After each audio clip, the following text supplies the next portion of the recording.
Armé de mon épée, forgée par mon talent, je suis déterminé à regagner mes terres. Je retourne affronter ces brigands malveillants qui m'ont tout enlevé excepté ma colère. Campés sur leurs rochers, ces voleurs scélérats n'ont jamais défendu leur abri fortifié.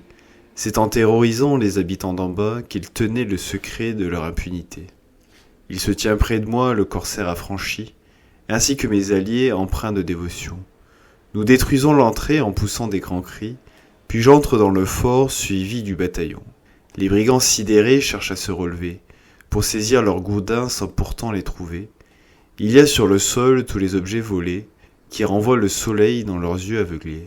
Je soulève ma lame et j'entaille leurs bras. Une goutte de sang suffit à les briser. Recourbés sur le sol et parlant d'une voix, ils avouent leurs méfaits pour être pardonnés. Malgré tous leurs péchés, je vais les épargner. J'ai besoin de gros bras afin de relever les murs de ma cité et replanter du blé, en creusant des sillons dans la terre asséchée. Plusieurs mois ont passé, ce n'est plus comme avant. Mon château reconstruit contient tous mes trésors. Les brigands rédemptés travaillent en patrouillant, du haut de la muraille en regardant dehors. Je peux d'abord compter sur les anciens brigands, afin de repousser tous les voleurs errants. Mais quand il faut défier un magicien puissant, je dois me préserver usant de mon talent. Je le fais pénétrer dans le premier salon, je le laisse admirer les trésors exposés. Il ne peut résister à cette tentation de chercher à voler tous ces objets dorés. En le laissant tout seul, je me suis échappé, enfermant mon salon dans un bocal en verre. Le magicien voleur devient mon prisonnier, les trésors dans ses mains redeviennent poussière.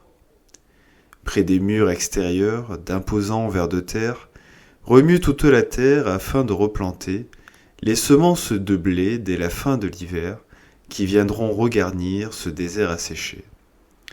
Je vais pour rencontrer ces alliés colossaux, je leur remets le vase où se tient le voleur, ils pourront l'enterrer comme un précieux terreau, pour alimenter tout ce grain dans mon cœur.